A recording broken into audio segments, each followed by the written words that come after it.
que está organizado por la Fundación Verde Pampa y por la Escuela Sudeste de Guías Naturalistas. Este ciclo cuenta con el auspicio del Ministerio de Ecología de Misiones, de la Administración de Parques Nacionales y del Instituto Misionero de Biodiversidad, que nos apoya institucionalmente. Como les había comentado en otras charlas, este es el tercer año que hacemos ciclo de charlas. Siempre elegimos un tópico distinto que va a caracterizar a todas las charlas del ciclo. El primer año estuvo relacionado con la zona de Faro Querandí Mar Chiquita, cuando estaba a punto de crearse un parque nacional, que luego no fue creado. El segundo ciclo apuntó a jerarquizar algunas especies emblemáticas de ecorregiones argentinas, y este ciclo lo hemos enfocado en la provincia de Misiones. La mayoría de los que están presentes ya son nacidos al ciclo, pero les reitero más o menos las pautas de convivencia. Trataremos de mantener los micrófonos cerrados, reservaremos las preguntas para el final de la exposición.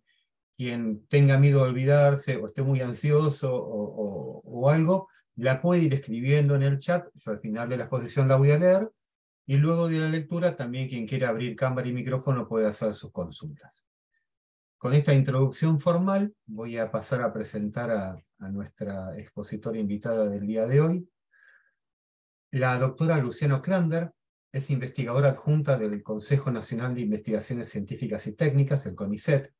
Desde 1998 ha estado trabajando en diversos grupos de investigación en biología evolutiva, genética y comportamiento de primates en la Universidad de Buenos Aires, el Museo Argentino de Ciencias Naturales, la Universidad Católica de Porto Alegre en Brasil, y actualmente en el grupo de investigación en genética aplicada en Posadas, Misiones. Obtuvo su doctorado en biología investigando las características, tanto genéticas y comportamentales, del mono aullador negro y dorado, Alouatta carayá, en la Universidad de Buenos Aires. Es reconocida internacionalmente como una primatóloga apasionada por la protección del medio ambiente. Actualmente trabaja en 3 proyectos sobre genética, salud y conservación de las 3 especies de primates que habitan en Misiones, Argentina, y dirige varios estudiantes que realizan sus tesis de doctorado en estos temas.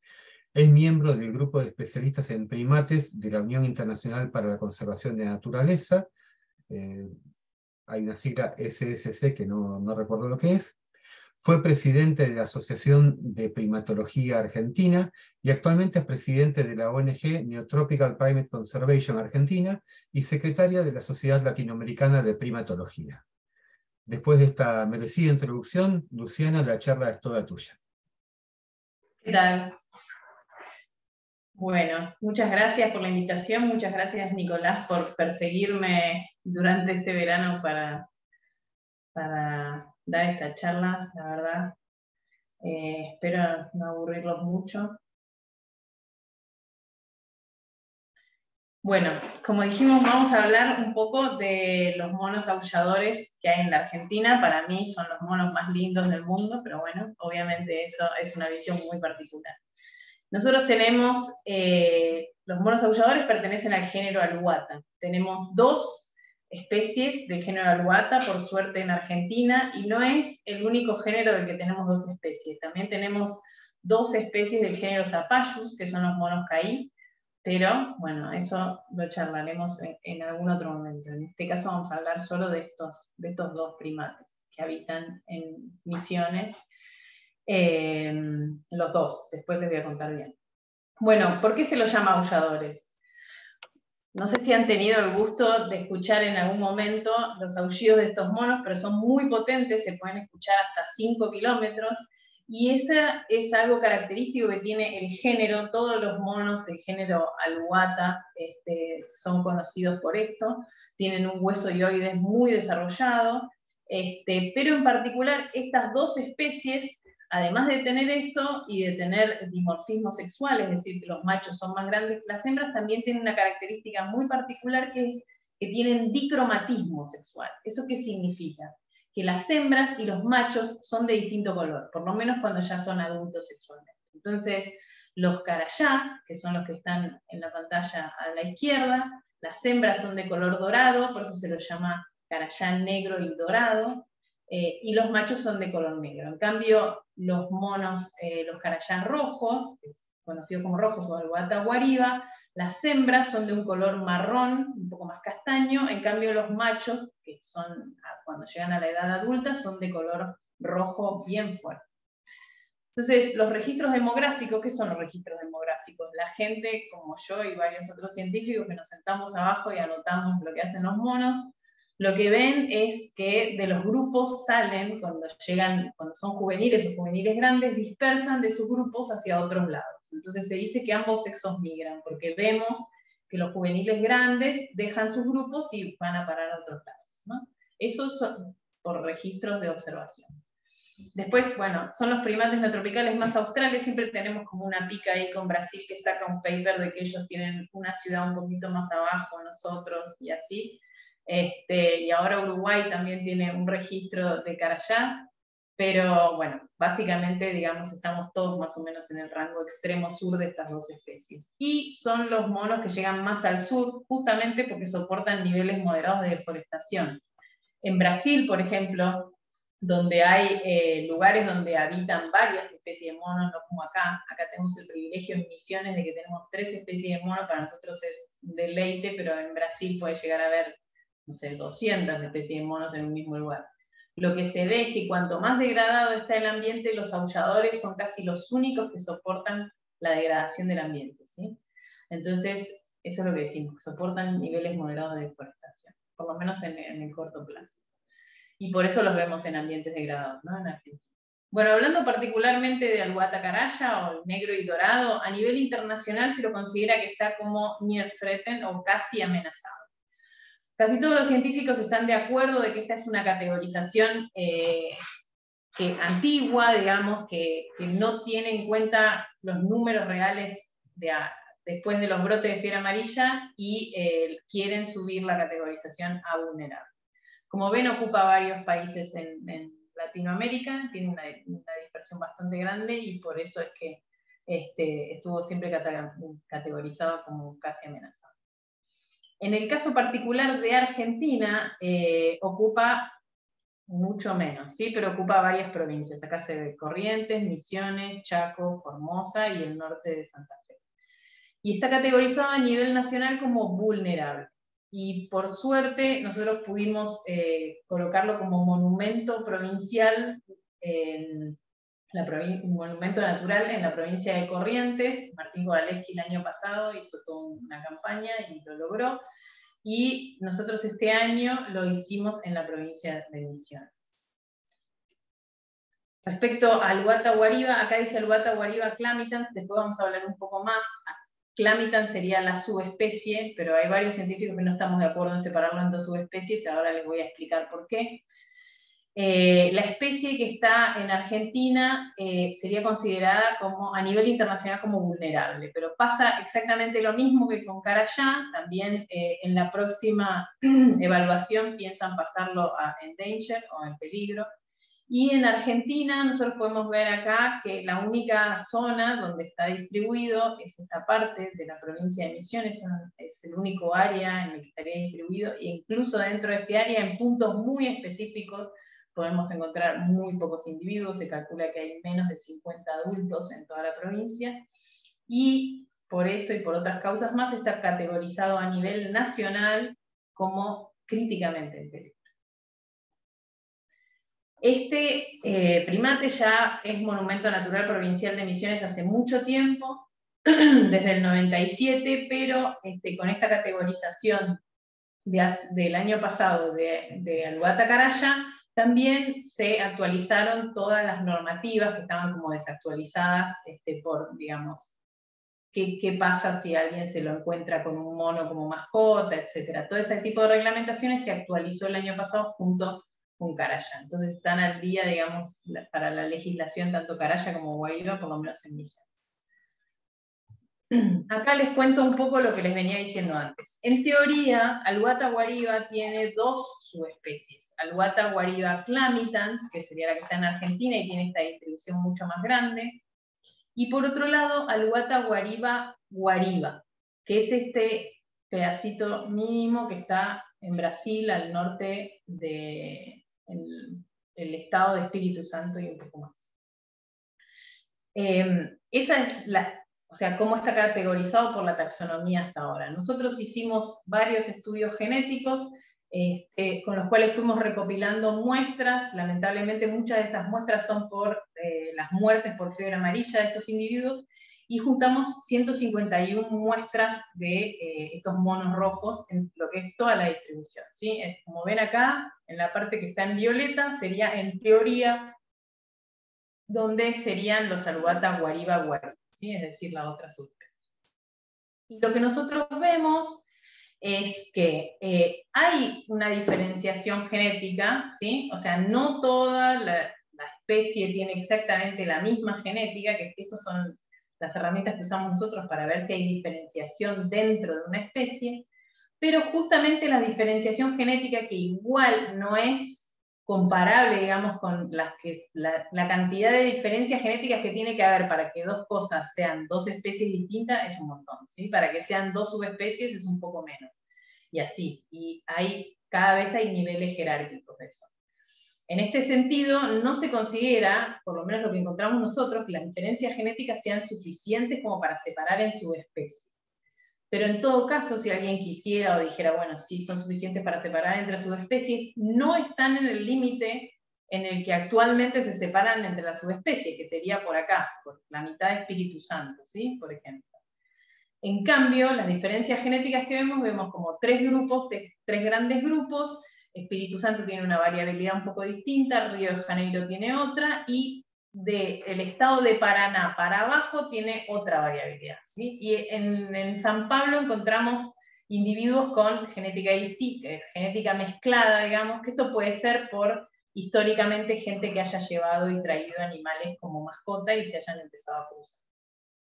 Pero bueno, lo que nosotros podemos ver como un resultado general es que la genética no nos dice que haya dos subespecies, o sea que para nosotros Alubata guariba es un todo, digamos, y tiene diferencias mínimas genéticas que nos pueden ayudar, como después les voy a mostrar otra vez, a, por ejemplo, tener un individuo del tráfico y decir, bueno, le hacemos un análisis genético, ¿cómo es amarillo, bueno, lo deben haber sacado, ¿sí?, de esta zona, de Santa Catarina o Río Grande do Sul. Entonces estas diferencias sirven para otras cosas, pero no para separar entre subespecies. Y bueno, estamos investigando, ¿no?, cuáles son las causas, qué puede haber pasado a nivel histórico, más o menos a la altura de Paraná, para ver qué es lo que pudo haber diferenciado en estos grupos, ¿no?, qué puede haber pasado a nivel histórico. Bueno, Alubata guariba, además de estar críticamente en peligro en Argentina, se lo ha considerado como uno de los 25 primates más amenazados. Estas categorizaciones se hacen en los congresos internacionales de la Sociedad de Primatología, que antes se hacían cada 4 años, ahora con la pandemia se corrió un poco. Pero entonces ahí se sentaban todos los científicos y decían, bueno, por varios criterios, no solamente por el número de individuos que quedaba, sino por, bueno, este es urgente, se puede hacer algo, se puede hacer algún manejo, lo que sea, distintas cosas, políticas. Entonces es como darle mucha atención, 2 años a una determinada especie para tratar de sacarla del pozo en el que está y después darle lugar a otras especies. Esta fue la idea en el 2018, cuando hicimos que Alubata guariba fuera una de las 25 especies más amenazadas, pero lamentablemente, con la pandemia y con todo lo demás, no pudimos hacer demasiadas acciones de monitoreo y de conservación. Entonces, ahora, recientemente, bueno, el año pasado en realidad, se volvió a nombrar como uno de los 25 primates más amenazados, y ahora estamos organizando, de hecho ya organizamos a fin del año pasado, el primer taller virtual para ver qué podemos hacer, qué herramientas de manejo tenemos o podemos llevar a cabo para tratar de solucionar el tema que esté críticamente en peligro en Argentina, ¿no?, y tratar de mejorar esa situación.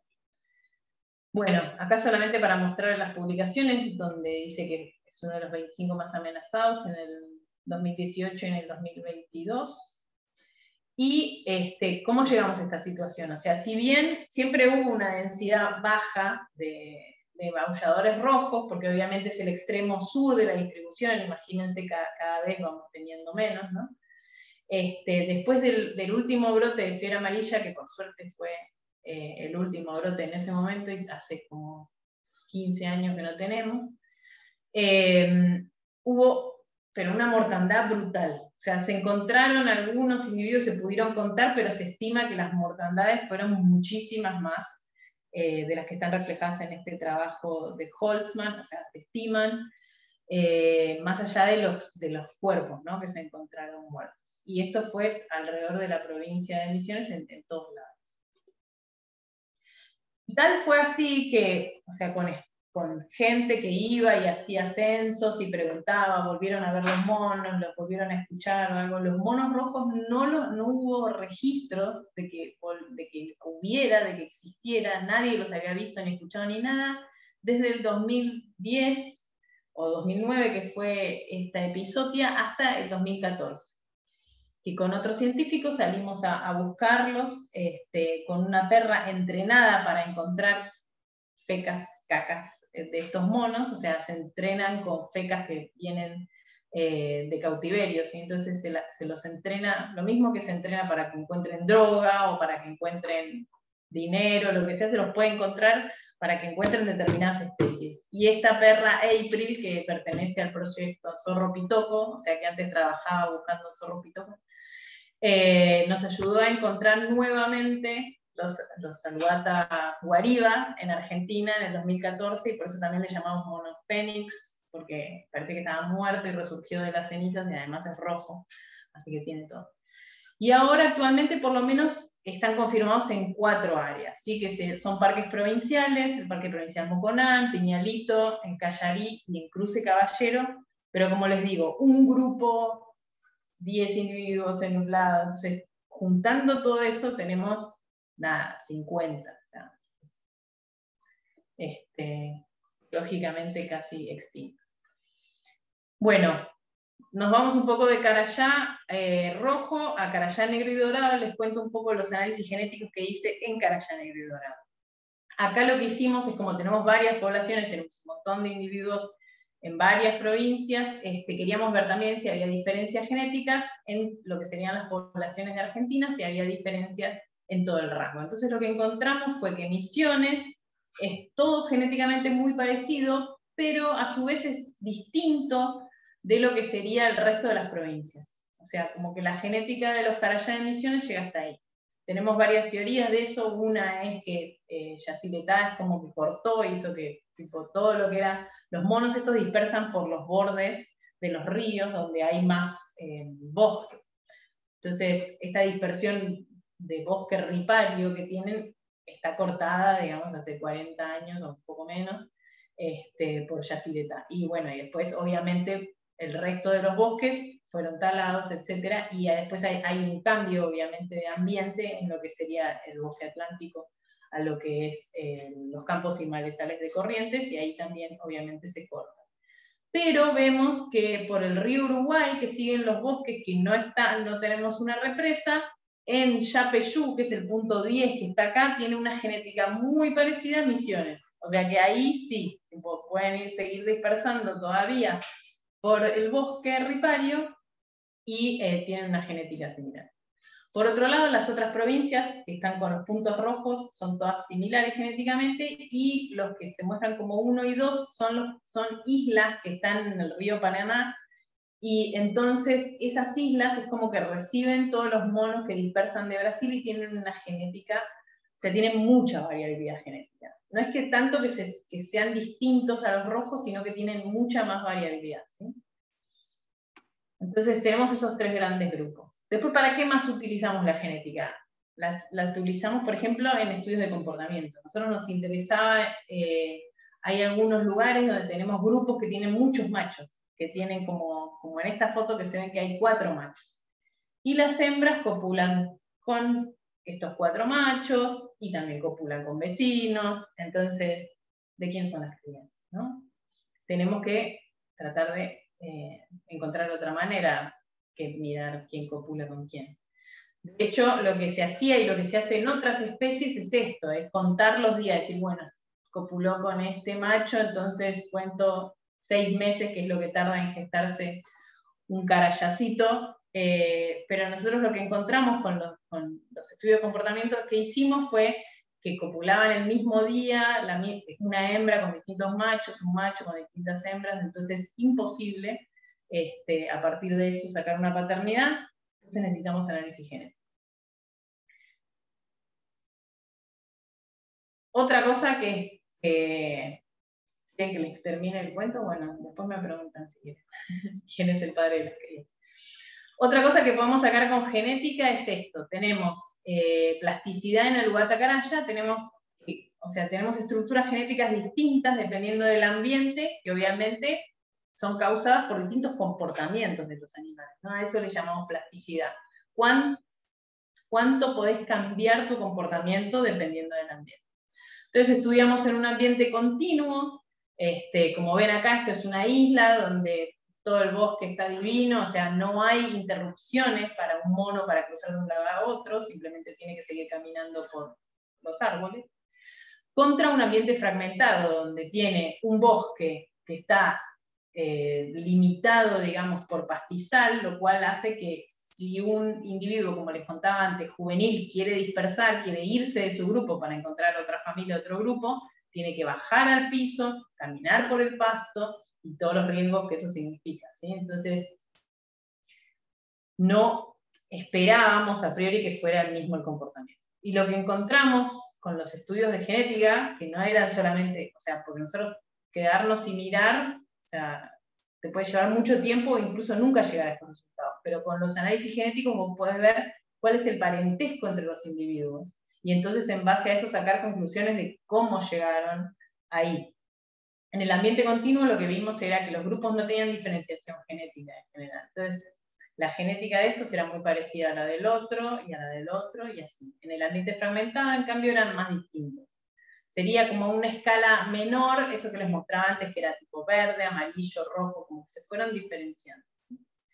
Y esto, bueno, son los mismos datos que les vamos sacando jugo y distintas cosas. Entonces, ¿eso qué nos dice? Que hay una dispersión de ambos sexos. Si todo es parecido, es porque pueden ir y venir en todos lados, ¿sí? En cambio, en el ambiente fragmentado lo que veíamos era que solo los machos salían, las hembras se quedaban. ¿Y eso cómo lo sacamos? Porque vemos, cuando sacamos las relaciones de parentesco, en el ambiente continuo, vemos que si nosotros comparamos 2 hembras, no son parientes, si comparamos 2 machos, no son parientes, entonces, claro, vinieron de distintos lugares y están ahí, son amigos, pero no tienen una relación de parentesco. En cambio, en el ambiente fragmentado, las hembras son muy parientes, son madre, hija, o son hermanas, o algo así. Entonces son muy parientes, y el macho que está ahí, cuando le hacemos el parentesco, no es pariente de esas hembras, pero en general también tienen menos machos. Y otra cosa que encontramos como cereza del postre fue que había casos de paternidad extragrupo, o sea, literalmente había crías que eran hijas del vecino, ¿sí? Entonces, obviamente, significa que hay un flujo génico, que los individuos van y vienen, dispersan de un lado al otro, incluso dispersan solamente para copular y vuelven. En cambio, en el ambiente fragmentado encontramos un caso de incesto, que obviamente muestra que, o sea, hay poca genética y se están cruzando entre parientes. Bueno, ¿cuáles son las amenazas a todos estos bichos hermosos que les acabo de contar? Como sabemos todos, bueno, la deforestación, si no hay árbol, no hay mono. Los cambios de uso del suelo, si nosotros cambiamos lugares, por ejemplo, que tienen bosque, obviamente todas modificaciones no son lindas, digamos, pero si va a ser un paisaje productivo es preferible en un lugar donde hay bosque, vos poner árboles, pino, lo que sea, hacer una matriz, digamos, que cortar todo y poner soja, ¿no?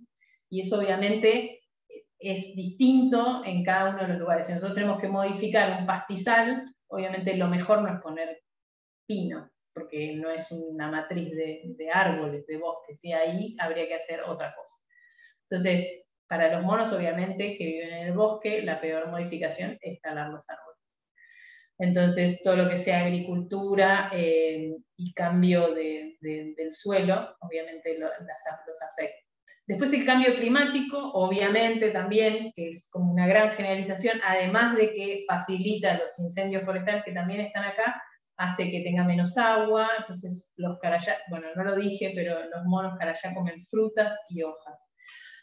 No comen insectos, o si comen insectos es porque estaba dentro de una fruta, pero no es que van directamente a buscar un insecto. Entonces imagínense lo que depende el riego y el estado, digamos, de la vegetación para su dieta, ¿no? Y para su salud.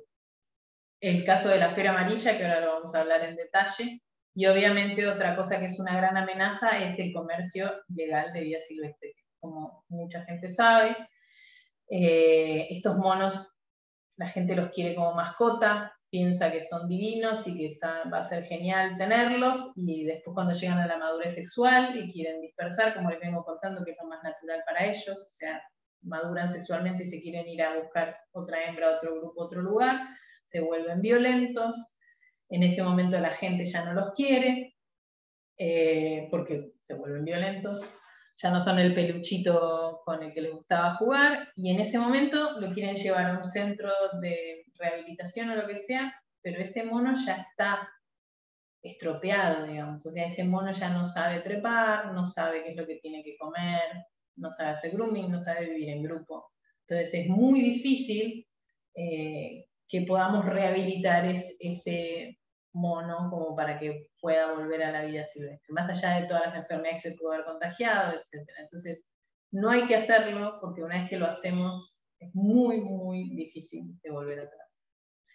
Bueno, volviendo a los brotes de fiebre amarilla, acá en Argentina el último brote fue del 2007 al 2009, y fue terrible como les conté, pero en Brasil viene habiendo brotes, no solo ese brote, que fue terrible, sino que en 2017 empezó a haber brotes casi todos los veranos. O sea, los brotes se dan generalmente a partir de noviembre, octubre, noviembre, y se dan en verano. Y entonces la cantidad de muertes que hubo de monos aulladores fue impresionante, porque estos monos son muy susceptibles al virus. O sea, se contagian, el mosquito los pica, lo mismo que nos podría picar a nosotros o cualquier otro, con el virus, y ellos en 2 o 3 días, o 3 o 4, se mueren. Entonces, esa mortandad, esa cantidad de estos bichos pueden llegar a pesar hasta 12 kilos. Imagínense, o sea, es para la gente que vive en las zonas limitantes con los bosques, es muy obvia, ¿no? O sea, de repente no hay más sonido en el bosque, la gente que vive cerca sabe que aúllan, y además, imagínense el olor a podrido que puede largar un grupo entero que se acaba de morir. Entonces, eso después se lo muestro con una diapositiva mejor, pero o sea, eso es como una alerta temprana de que está llegando la fiebre amarilla. Y a todo esto, o sea, todas las amenazas que yo les conté antes, se suma, o sea, no solo no tienen más árboles, no tienen más comida por la sequía, se les incendian los bosques, la gente los agarra porque los gustan de mascotas, se mueren por la fiebre amarilla, y además la gente los mata porque piensa que transmiten la fiebre amarilla. Entonces, tan complicado realmente. La idea nuestra con varias campañas que hicimos y de los colegas de Brasil también es decir que estos monos no transmiten la fiebre amarilla. Lo que transmite la fiebre amarilla es el mosquito, y gracias a Dios tenemos una vacuna contra la fiebre amarilla. O sea, lo único que hay que hacer es vacunarse, porque hay que vacunarse una vez en la vida y está cubierto para siempre.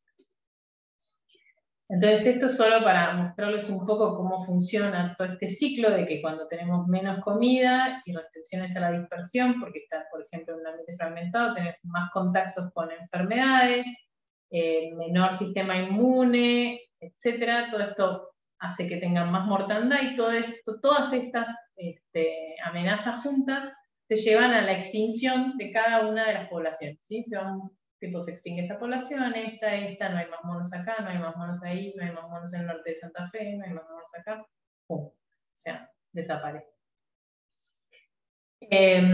Bueno, más allá de que los amamos y son divinos y todo, ¿por qué queremos también que estén los monos? Bueno, una es la que les contaba antes, ¿no? Es un centinela epidemiológico, es útil, comillas, para la población humana, porque avisa que está llegando el virus de la fiebre amarilla y da tiempo a todas las organizaciones de salud a salir a hacer campañas de vacunación a la gente que no esté vacunada, que puede haber, no sé, gente que viva muy lejos, o niños chiquitos que todavía no fueron vacunados, entonces alerta y hace que se puedan vacunar. De hecho, bueno, ahora después se va a contar.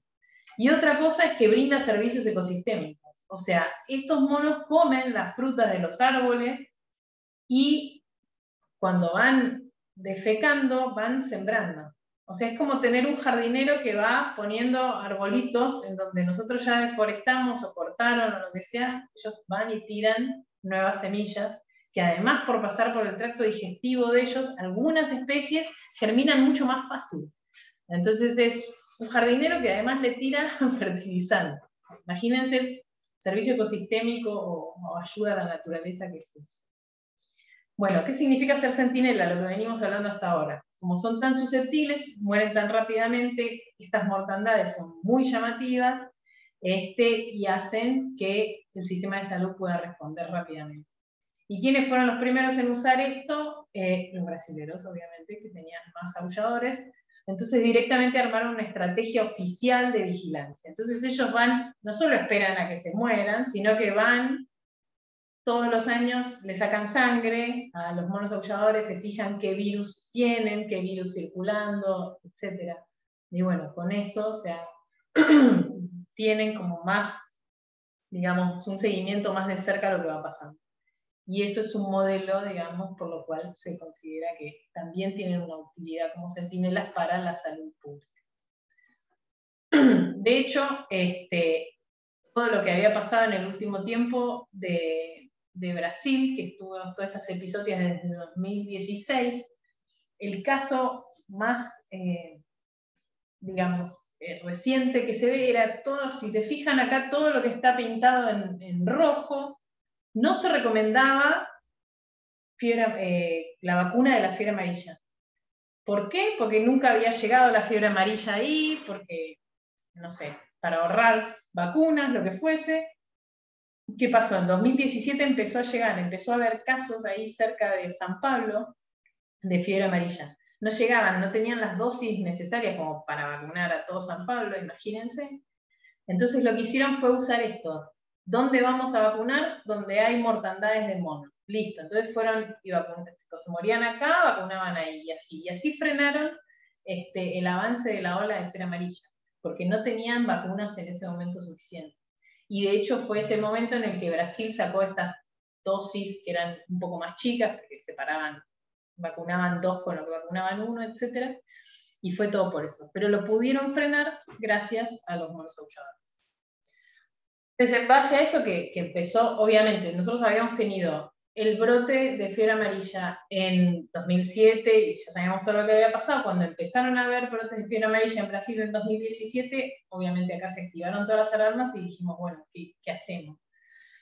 Y ahí empezamos a hacer un proyecto con el Ministerio de Ambiente de Nación, la gente del IBS y del Ministerio de Ecología de acá de Misiones, para ir a ver dónde estaban los monos, por lo menos en los meses de verano, ¿no? Que es donde estaban las mortandades, decir, bueno, vamos a ir y meternos en el monte y ver si están bien los monos, ¿no? Porque acá muchas veces puede ser que se mueran monos, como las densidades son tan bajas, se te muere un mono en el medio de, no sé, Moconá, y se enteró. Entonces, era ir activamente a esos lugares y ver la salud de los monos, y hacerlo en todos los meses de verano. Entonces, yo de paso, ya que estaba, iba, me fijaba que estuvieran bien y también juntaba muestras de caca, que es con lo que hago todos los análisis genéticos. Entonces iba a poder tener también mayores muestras de todo esto que les mostré del verde. Bueno, muchas de esas cosas fueron relevamientos genéticos de toda la provincia gracias a estas muestras de caca que podíamos juntar de todos los individuos. También lo que hicimos fue, aprovechando, hablamos con las poblaciones cercanas, con la gente que vivía cerca de ahí, hicimos una campaña de difusión. Esto que les contaba antes, decirles que los monos no transmiten, que son buenos, que sirven, porque plantan árboles, porque les avisan si llega la fiebre amarilla, porque no les causan ningún efecto, digamos, directamente malo, como puede ser otros conflictos, ¿no? Por ejemplo, felinos que te pueden llegar a comer,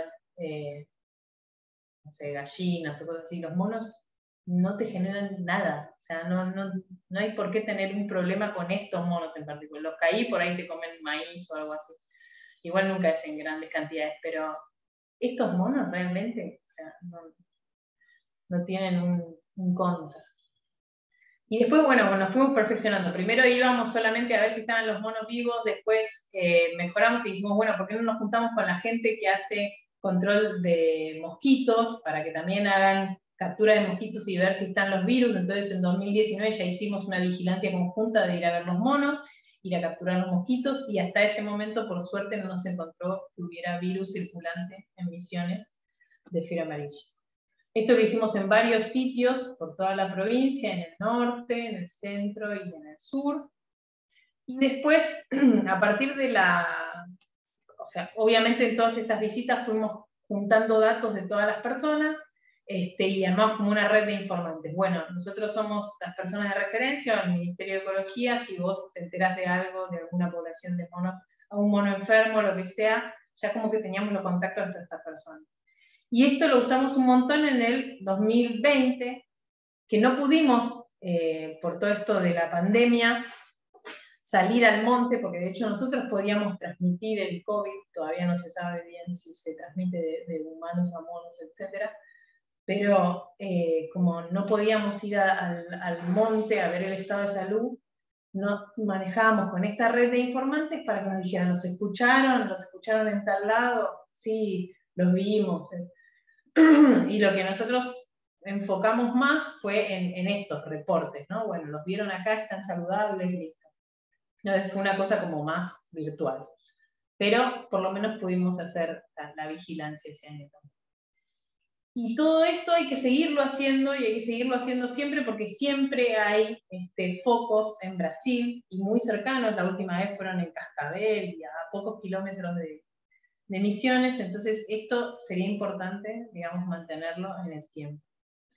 Y la última vez también en el 2020, que fue cuando no pudimos entrar al monte, lo que sí se hizo fue salir con los vacunadores, con el personal de salud de la provincia. Entonces, además de preguntarles por los monos, cómo estaban, si los habían visto, los habían escuchado, etc., les preguntamos si tenían la vacuna, y si no tenían la vacuna, fueron vacunados. Entonces, cada vez estamos tratando de hacer las campañas más integrales, y que incluyan todo, ¿no? Los monos, los mosquitos, la gente. Bueno, eso es todo. Gracias.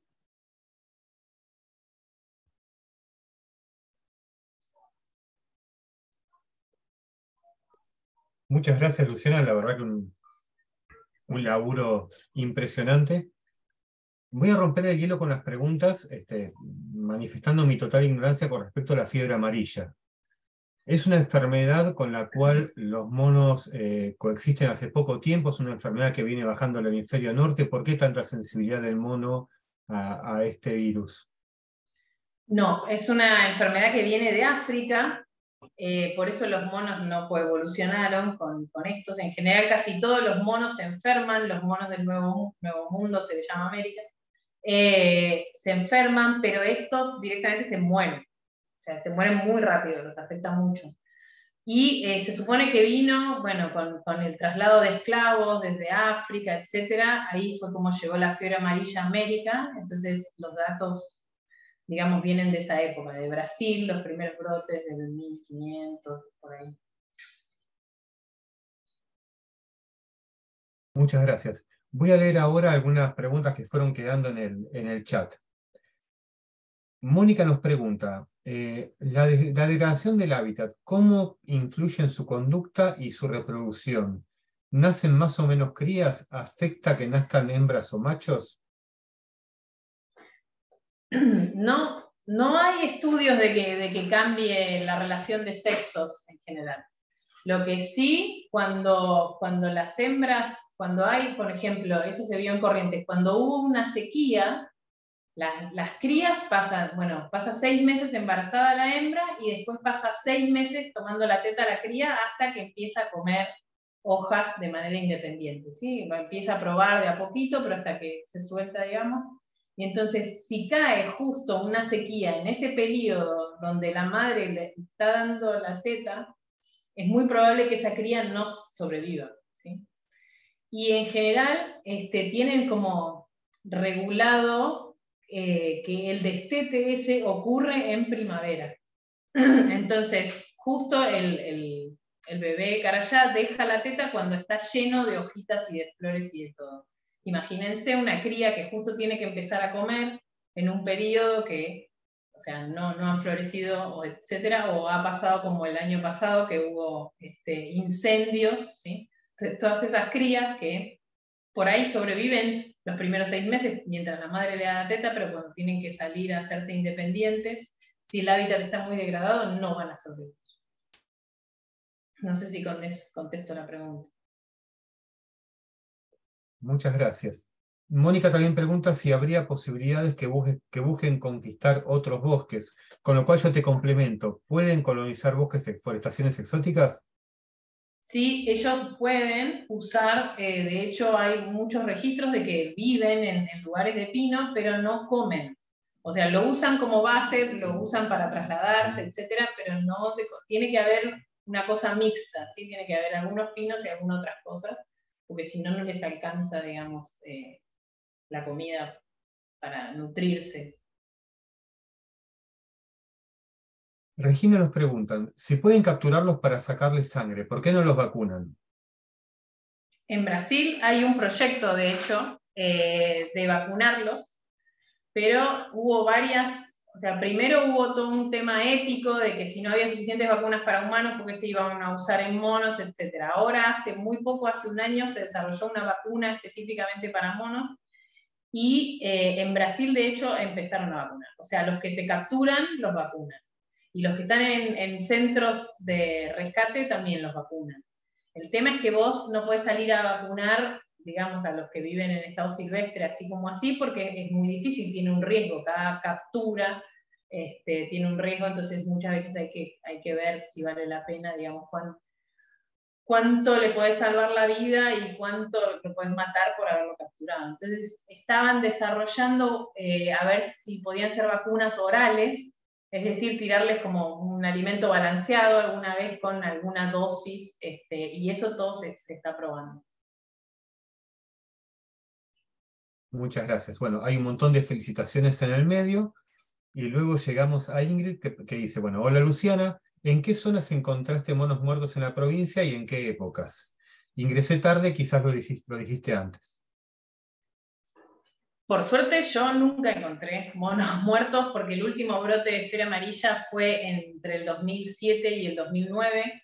Yo en esa época estaba trabajando en Corrientes haciendo estos estudios de paternidad, así que yo no estaba en Misiones en esa época, pero en esa época les recomiendo que lean el artículo de Holtzman que tiene que mostré ahí que decía dónde habían aparecido muertos en cada lugar.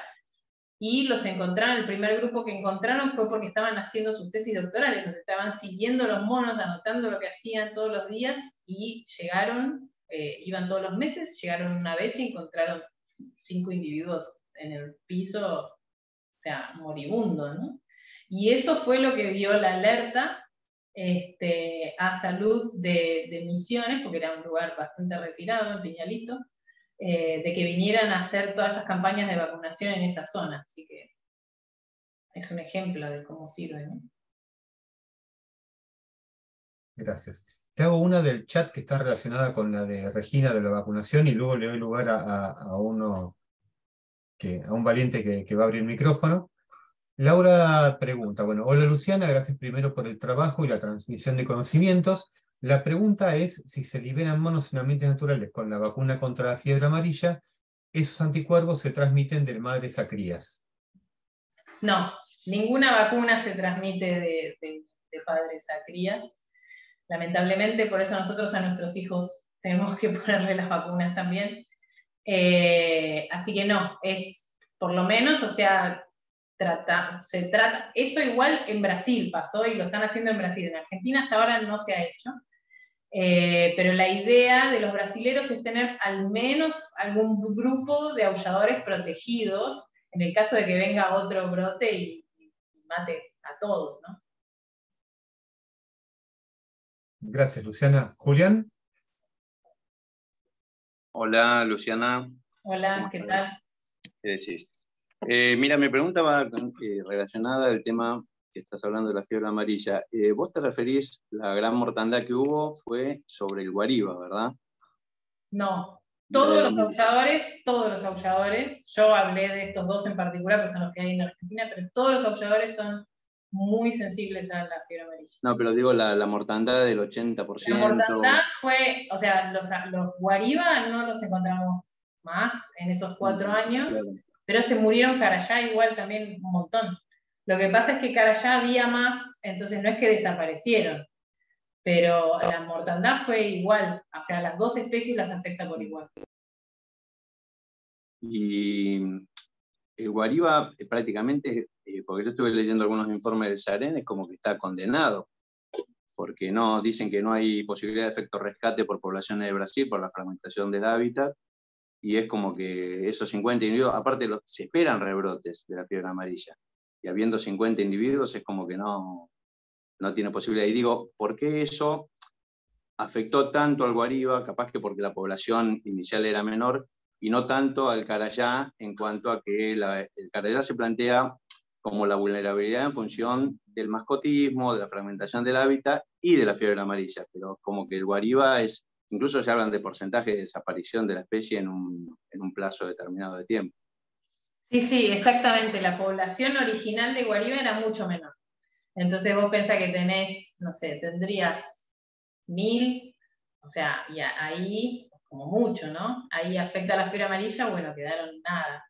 En cambio de Carayá tenés mucho más, y además Carayá tenés en Corrientes, entonces, y tenés en Paraguay, entonces, digamos, bueno, se te mueren algunos, pero tenés otras poblaciones que pueden venir a repoblar. Nosotros lo hemos visto acá en el sur de Misiones, en Campo San Juan, que los guardaparques te cuentan que no había aullidos, no se escuchaba nada, había como un silencio en el 2009, 2010, y vos vas ahora y todas las mañanas se escuchan los aullidos. Entonces, Carayá, vos te das cuenta, bueno, con tiempo y todo, que, digamos, tuvieron, digamos, poblaciones fuentes de las que pudieron mejorar. Guariba no, Guariba tiene, o sea, estos grupos que milagrosamente se encontraron y que algún muy arriesgado que se mete al fondo del monte lo ve, pero es muy raro. Y respecto a lo que decías de que están condenados, nosotros justamente por eso estamos armando unos talleres ahora para ver qué podemos hacer a nivel manejo. Entonces, tirar distintas opciones. No sé, en Brasil tienen en cautiverio un montón que no tienen ambiente, porque viste que Brasil está mucho más degradado y no tienen dónde liberarlos. Nosotros sí tenemos ambiente, pero también habría que hacer un trabajo de educación ambiental para que no pase esto de que los puedan llegar a matar. Si se decide que se pueden traer de Brasil también que vengan vacunados, como por ejemplo, porque si no la amenaza sigue estando. Entonces, todo eso, tuvimos un taller virtual en diciembre, también con el INIBio, y vamos a tener uno dentro del marco del Congreso de Biodiversidad, donde vamos a seguir discutiendo esto y ojalá lleguemos a alguna herramienta de manejo, claro, al menos para intentar. Bueno, Moriremos buenísimo. intentando. Te hago una preguntita más. El sistema reproductivo de los Carayá, yo tenía entendido que era poligínea, pero vos hiciste mención que también las hembras se reproducen con los machos, también de manera así, vendría a ser como un sistema promiscuo, algo así, ¿no? Sí, nosotros incluso cuando yo hice el doctorado le llamábamos y poníamos eso promiscuo.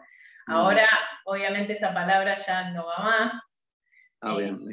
Porque ¿qué hace que una hembra que copule con muchos machos sea promiscua y los machos no?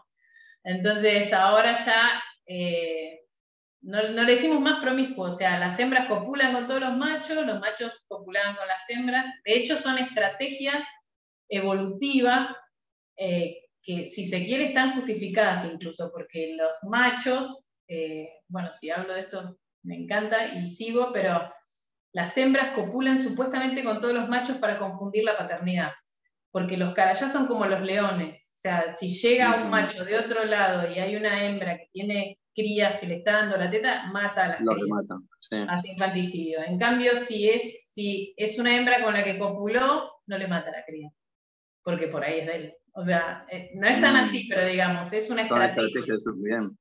Se supone que también en nuestros antepasados también funcionó así hasta que inventaron el ADN, pero yo no les cuento igual a los padres monos que de quién es, así no corren peligro. Bueno, muchas gracias. De nada. Bueno, vuelvo al chat hasta que aparezca otro valiente. Jimena te pregunta cuáles son los alimentos preferidos en Misiones, qué tipos de hojas o frutos. Yo no soy botánica, no soy especialista en dieta, pero te puedo decir que ellos prefieren frutos, comen de todo lo que haya, incluso exóticas, lo que encuentran, y hojas nuevas. Las hojas nuevas les gustan más que las hojas maduras, entonces en primavera están como felices. Pero especies, no, yo ya bastante comportamiento y genética, pero dieta no, te mentiría. Buenísimo, gracias. Claudia, te consulto, ¿por qué aúllan? ¿Suelen atacar humanos? Gracias. No, nunca jamás atacan humanos. De hecho, el único ataque, si se puede considerar un ataque, es que te defecan. O sea, cuando estás, sí, pero se supone que es porque se ponen nerviosos o por lo que sea. Si pasás por abajo, muchas veces mucha gente cuenta, y de hecho está el mito de que te tiran caca. Y es mentira, no es que te tiran caca, sino que pasás por abajo, te apuntan a lo sumo, pero no van a agarrar, porque de hecho tienen comportamientos para no tener contacto con sus heces, para no contagiarse de parásitos, entonces no es que van a agarrar y te van a tirar, eso es mentira, es un mito. Y pues, ¿a qué venía la pregunta? ¿Y por qué aúllan? Era la otra parte de la pregunta. ¿Por qué aúllan? Bueno, hay varias teorías, pero lo más aceptado es como para marcar territorio. O sea, estos animales cuando se pelean, que se pelean entre ellos, entre grupos, los machos sobre todo, se pelean a matarse. Entonces es como se miden, digamos, con el aullido. Entonces, por ahí un macho ya con cómo aúlla el otro dice, listo, yo no me meto para allá. A ese lado hay un grupo muy potente, no voy. Y es así, es como una medición digamos, de lugares. Y aúllan generalmente en los límites, ¿no? de su territorio. Entonces con eso como que marcan el territorio. Y hay distintos, ¿no? Hay aullidos de estos de territorio, después hay otros aullidos que son cuando ven predadores, cuando ven gatos o cuando ven águilas o lo que sea, y tienen otro tipo de aullido, no son iguales. Gracias. Bueno, Julita nos pregunta en qué regiones de Corrientes viven. Bueno, y también pregunta cuáles serían las hojas y frutas preferidas, pero supongo que vale lo anterior para esta parte. Sí, bueno, eso si quieren después les paso a otra gente que sabe más. En Corrientes sí sé porque estaba, pero ¿qué te iba a decir? En Corrientes se los encuentra en realidad ahora en muy baja densidad, por toda la sequía, por todos los incendios y por toda la deforestación que hay, pero antes se suponía que Corrientes vos en cualquier parchecito que encontraras, incluso en el Iberá, en parchecitos vos vas y encontrás monos. De hecho, nosotros hicimos el relevamiento después de los incendios en Cambiretá, y cada monte que no estaba prendido fuego, encontrabas un grupito de monos. Entonces es como, si los dejás, y por eso también es como que en Corrientes la gente tiene tan asimilado a agarrar un carayá como mascota, ¿no? Porque van, o sea, encuentran un grupito, matan a la madre o capturan a la madre, la sacan y tienen la cría. Entonces era como muy común en la época de nuestros padres y abuelos tener un carayá de mascota. Silvia pregunta si hay algún relevamiento para saber si hay carayá rojo en algún centro de rescate o zoológico en Argentina. Sí hay, y no hay ningún carayá rojo en ningún centro de Argentina. Eso lo sabemos porque cuando tuvimos que entrenar al perro para ir a buscar las poblaciones, ya preguntamos y no había, entonces tuvimos que traficar las cacas de Brasil. Una tarea apasionante. Fabián, por favor, abrí micrófono. ¿Qué tal? Buenas tardes. ¿Se me escucha bien? Sí. Sí, mi pregunta era, ¿cuál es la categoría de conservación del Alouatta guariba en Brasil? que a pesar de que tiene una mayor distribución, también es más frecuente la fiebre amarilla. En Brasil se conoce. tiene distintas categorizaciones por estados. Viste que son como muy federales ellos. Y en todas las del sur, o sea, Río Grande do Sul, Santa Catarina y todos esos, está como en danger. O sea, no critically como el nuestro, pero está como en amenazado. peligro. Ajá. Sí. Gracias. Bueno, Mónica pregunta, supongo que por el programa de reintroducción de carayá rojo, si sería una idea de programa de reintroducción de especie en peligro en áreas protegidas. Bueno, eso, o sea, la idea, lo que nos vamos a juntar es ver cuáles estrategias se pueden hacer. Una de las ideas que había era hacer esto, pero no, o sea, esto se tiene que tomar una decisión conjunta con autoridades nacionales, provinciales, con expertos, ONGs, todos, para decir, bueno, sí, la única salida que le queda a Guariba es traer monos de tal lado. O sea, esa decisión no está tomada, la vamos a tomar en este taller en abril. Y si se llega a hacer, obviamente va a ser con todos los cuidados y todas las cosas y las cuarentenas que haya que tener, que tenga que pasar, etcétera, y con también todo un programa de educación ambiental a nivel provincia, para que obviamente los monos esos, la gente que vayan a parar a lugares cercanos, estén enteradas, etcétera, y obviamente la prioridad va a ser en áreas protegidas, ¿no? Porque en áreas protegidas es donde seguramente tienen más posibilidades. De hecho, ya habíamos hecho, estamos haciendo como juntando todos los datos, antes de juntarnos en de todos los parques provinciales de Misiones, cuáles son los lugares donde hay, donde no hay, si hay cacería en cada uno de ellos, etcétera. O sea, haciendo como un análisis de amenaza para ver si se llega a llevar a cabo este proyecto, en cuál de las áreas protegidas o en la otra área sería más conveniente. Seguramente va a ser un área protegida. Gracias. Ingrid pregunta si las reservas privadas y parques serían lugares como para mantener las poblaciones. Supongo que se refiere a todos los carayá. Sí, o sea, obviamente eso depende, es priorizar lo que tenga más probabilidad de que no lo vayan a matar, de que vaya a tener comida, de que no vaya a haber incendios y de que pueda reproducirse, va a ser el lugar donde se haga esto, si es que se decide hacer, ¿no? O sea, siempre priorizando los lugares donde tenga mayor probabilidad de supervivencia. Eso va a ser un análisis de riesgo con expertos y autoridades que van a decidir qué lugar sería el conveniente, ¿no?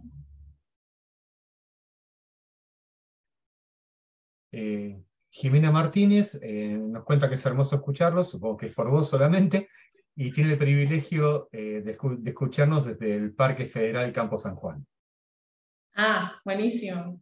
Sí, es hermoso, es fantástico. Y en Campo San Juan no solo hay carayá negro y dorado, sino que también hay caí, la otra especie de monos de Argentina. Así que hermoso. Daniela pregunta, ¿hay algún motivo por el cual no hay registro en el PNI, que supongo que será Parque Nacional Iguazú, y se refiere al carayá negro y dorado? Sí, porque no hay. Los monos carayá, los rojos prefieren por algo toda esa zona, ¿no? que es más montañosa, la zona este de Misiones, de toda la parte que está como así. Eso hace también que sea mucho más difícil, igual en verlos, ¿no? Porque escucharlos se los escucha igual, pero imagínense que hay un precipicio así y como para irlos a buscar. Y los carayá les gusta el bosque ripario, o sea, les gustan los ríos y los bosques más riparios, y en toda esa parte de Iguazú no hay, o sea, son más de campos y malezales, por eso hay más en Corrientes y en toda esta parte, ¿no? del río Paraná. Y en el Parque Nacional Iguazú, que está muy intacto, y que no tiene, o tiene riachitos, pero más pequeños, no hay. O sea, hay solamente en una parte en el borde, pero no dentro del parque. En una reserva que se llama Yacutinga hay varios grupos. Pero no hay una densidad y no hay registros dentro del parque. Carayá, cuanto más al sur de Misiones, vas teniendo más. y Guariba solo en el este. Bueno, y acá comenta que había escuchado también que había una población en Yacutinga.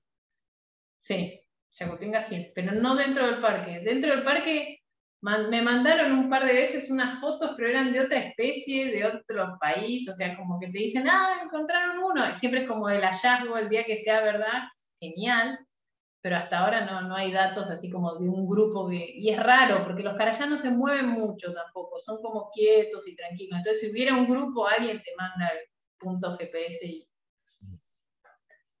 eso. Bueno, no tengo más preguntas en el chat. ¿Queda alguien con ganas de hacer una pregunta con micrófono abierto? Yo quería hacer una pregunta, ¿puede ser? Adelante, por favor. Hola, un gusto. No sé si por ahí lo comentaron al principio, porque entré un poquito tarde también. Quería saber si los pobladores los cazan para consumo, la gente del lugar. Los carayá, en general, por lo que me han dicho, no. En Argentina, no. En Paraguay, sí, me han dicho que hubo casos, hay casos de que los han cazado para comer. En general, en Argentina, los aulladores los cazan para mascota. Sí, Y tienen que matar a la madre para agarrar a la cría, ¿no? Entonces ahí ya perdés 2 individuos, ¿no? Solo uno. Claro, lo preguntaba porque para concientizar a la gente, ¿no? Si hacen traslado de especies.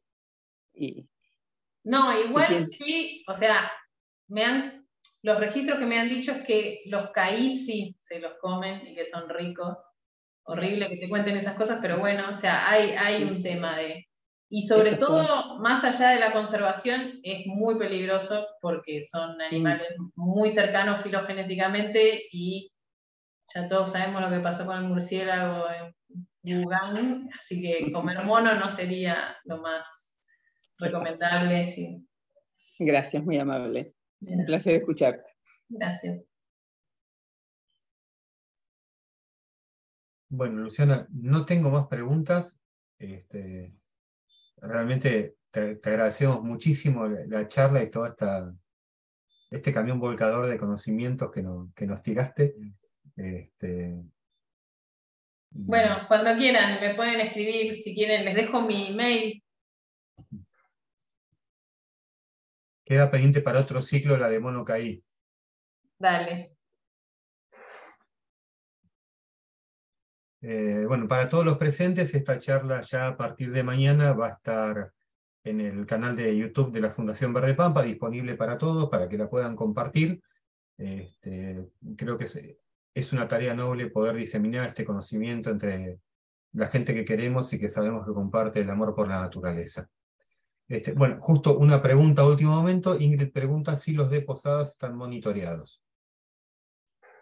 De Posadas tenemos los puntos, por ejemplo, de dónde están, y los que yo estoy monitoreando en particular son los de Garupá. De la Reserva Urutaú hicimos un relevamiento, y en Santa Cecilia, que es Candelaria. De ahí tenemos más o menos los grupos. Pero de Posadas, más que todo es el Ministerio de Ecología los que llevan, ¿no? los datos. Nosotros los estudiamos más en estado silvestre. Mira, ahí Jimena está comentando, que creo que me lo dirigió solo a mí, no al resto, pero es una noticia importante, que hoy en Nemesio Parma se electrocutó una hembra que estaba amamantando y que fue trasladada a Huiraoga. Sí, eso es lamentable, muy lamentable. En Argentina, por suerte, no nos pasaba, porque se ve que no teníamos alambrados tan cerca, pero en Brasil tienen un montón de casos de electrocución, y lo que hicieron en algunas ciudades, porque ellos tienen ciudades como muy mezcladas en el medio donde pasan monos, han hecho unos recubrimientos, o sea, le han pedido a la municipalidad que haga unos recubrimientos especiales en los cables para que no pasen estas cosas. Vamos a ver, si crece mucho en el Nemesio Parma, por ahí tendríamos que empezar a implementar ese tipo de acciones también. Bueno, muchísimas gracias. Muchísimas gracias a todos los asistentes. El jueves que viene nos vamos a encontrar de nuevo acá, donde la licenciada Luz Olmedo nos va a hablar sobre el rol ecológico y los servicios ambientales que prestan los murciélagos. Así que es otro tema apasionante. Bueno, quedan todos invitados. Y reitero, Luciana, un infinito agradecimiento por tu dedicación y valió la pena perseguirte. Gracias a ustedes por su tiempo. Un beso. Feliz año. Igualmente para vos. Chau, chau.